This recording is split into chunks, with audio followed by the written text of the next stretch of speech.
জিনিস পুরোটা খাওয়া যায় না? Centre food. সেন্টার ফুড তো পুরোটাই খাওয়া যায়। হ্যাঁ, খাবার জিনিস। ছেলেরাও খায়, মেয়েরাও খায়। ক্লু দিয়ে দিলাম। কোন জিনিস ছেলেরা বেশি খায়?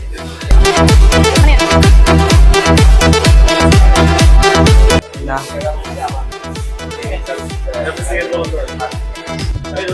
আপনি এক দুইটা বলতে থাকেন তাড়াতাড়ি।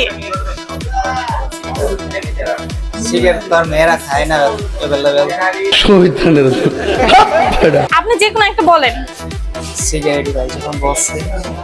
ভাইয়ের উত্তর আপনি কেন নিচ্ছেন? আপনার নিজের প্রতি কনফিডেন্স নাই? সিগারেটে আমার এত আসে। সিগারেট লক করে দিব? রাইট আছে। ওটা হচ্ছে পুরোটা খায় না, অর্ধেককে ফেলে দেয়।